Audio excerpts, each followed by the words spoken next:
Zaz, I'm trying to talk about how wonderful you are. Can you stop?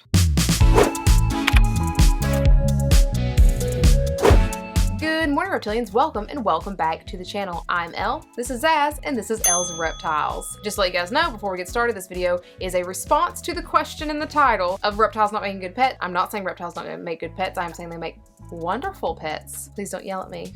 So this week I've been thinking a lot about, do reptiles make good pets, and people questioning reptiles not making good pets, if that makes any sense. So in general, in this video, we're gonna be talking more about beginner type pets, even though any pet can be a beginner, words, disclaimer, just because if you are trying to figure out if reptiles are good pets or not, those are usually the ones that you're focusing on. So basically this video is just a pros and a couple of cons list to getting reptiles as pets and just going over whether or not they make good pets. I'm probably going to compare reptiles to things like dogs a lot. I'm not saying anything bad about dogs. I have 2 dogs. I love my dogs. They're just the easiest thing to compare reptiles to. Before we get started, this video is sponsored by the Doobie Dude, so make sure to stay until the end of the video to find out all about this awesome company and how you can save 10% off of your entire order at thedoobiedude.com. Let's get started. So let's just talk about the positives of owning reptiles, because as I said, I think reptiles make amazing pets.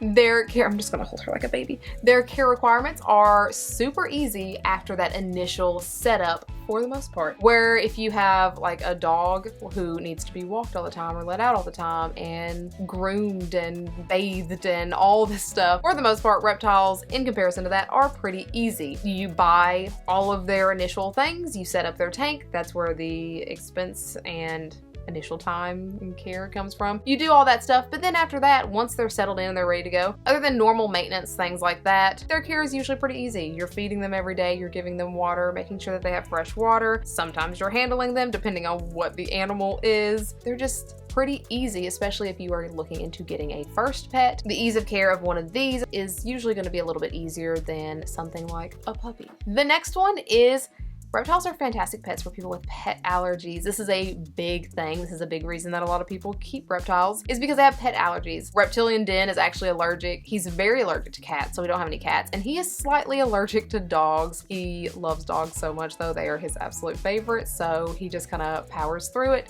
It's fine. Usually it's only just breaking out if they're rolling around on him and they haven't bathed recently. But people with pet allergies worse than his can't have furry pets. So reptiles are a pretty awesome alternative to dogs and cats if you have pet allergies and you just can't keep them.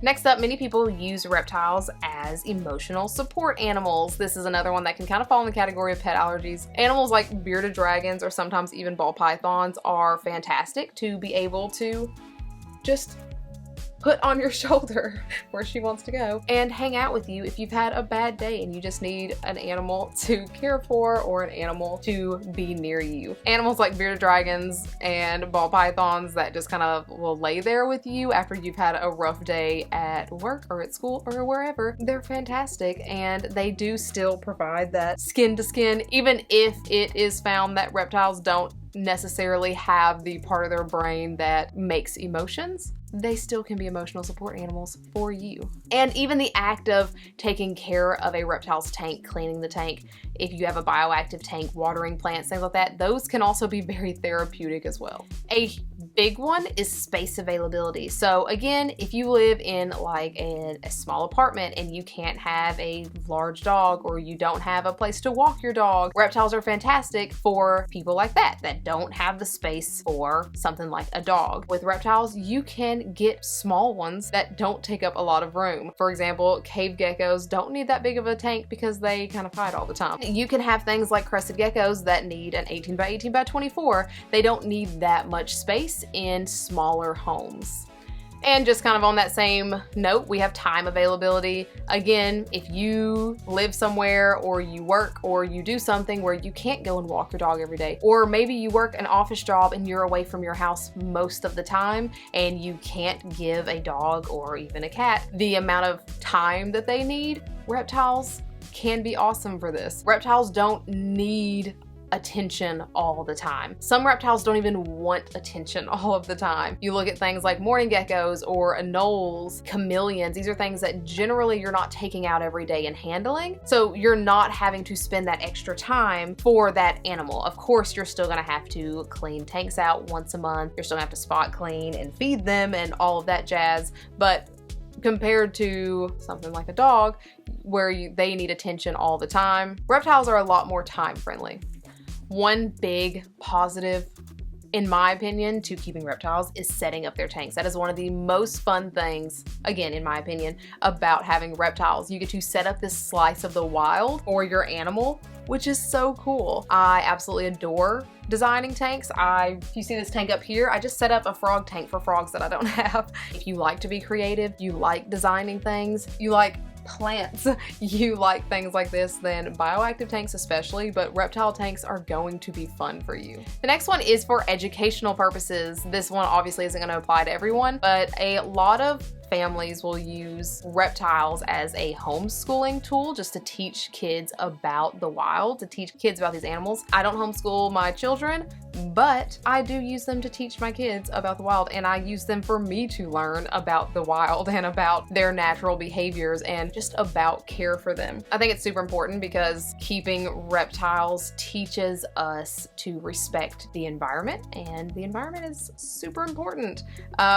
Just educational. Watching these animals behave naturally, caring for these animals, trying to do it in a natural way. That, in my opinion, is a very important thing, whether you are teaching kids or you are teaching yourself. Learning from these animals is a really huge pro, and it's super important. This next one, again, isn't going to apply to everyone, but breeding projects. For people that are experienced with it, breeding projects are very important. Breeding reptiles in captivity not only is making captive bred animals for people to keep as pets, but also it can be a positive for the environment. So instead of pulling wild animals, wild caught reptiles out of the wild and just selling them off to people and causing habitat destruction, habitat loss, you have captive bred animals. This is also a very big positive for things like the crested gecko. The crested gecko was thought to be extinct, and it wasn't even rediscovered until like the 90s. And it still, if I remember right, is a critically endangered species, just like the Abronia is also a critically endangered species in the wild. But we have them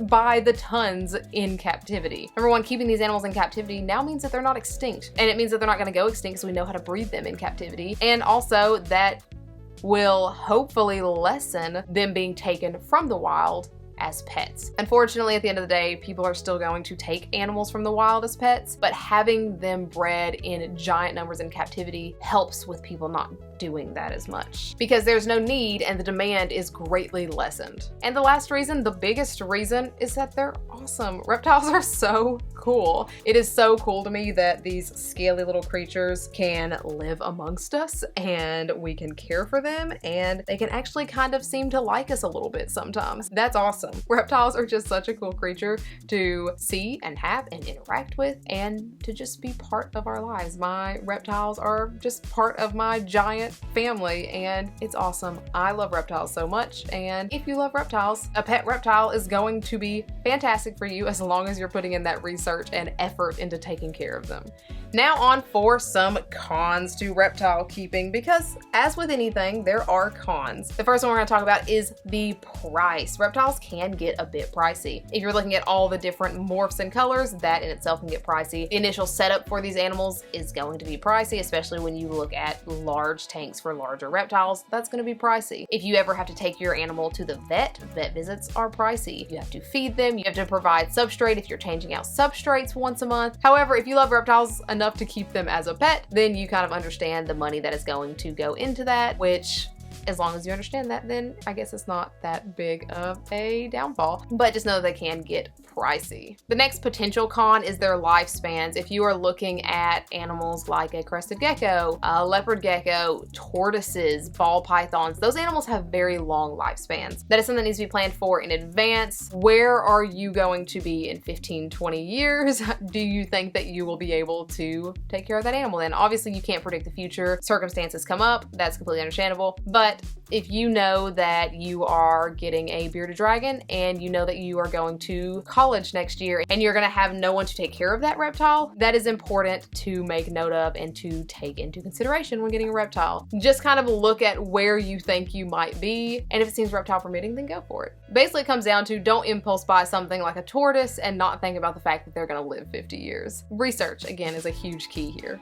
And time consumption. So on the pros list was they don't take up that much time compared to like a dog. However, if you have no time, if you do not have time in your day to take care of them, then obviously it's going to be an issue. Keep in mind that these animals are going to need to be fed. They're going to need to have clean water every day. Once a month, you're going to have to break down that entire tank and clean it out. If you have a baby reptile, then they are going to have to be fed more often, usually, than an adult. That is very important, especially for things like bearded dragons, who need to be fed 2 to 3 times a day. Having that sort of time is important. If you don't have time for any animal, you're not gonna have time for a reptile. If you have a little bit of time, then you might have time for a reptile. It just completely depends on you and your life situation.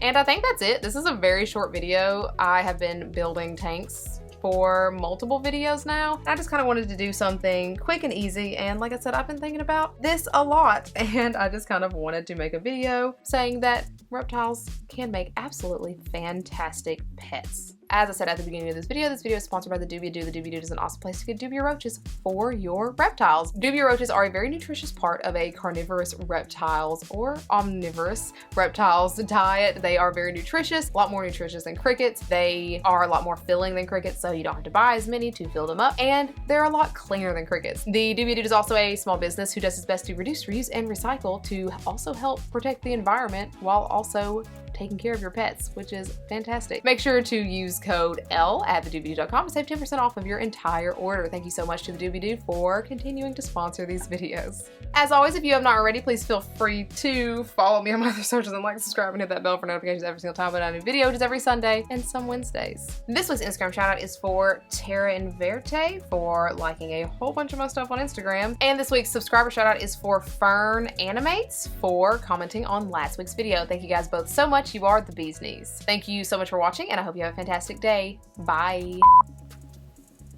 Oh, today's December 1st, isn't it? Okay. Oh, why did I throw that? I need that. So this week, this week I've been thinking. So first all, I'm probably gonna. The initials. The biggest one is the first one we're gonna. So on the pros list was it doesn't take up. So on the pros list it was it. So on the pros list was. So on the.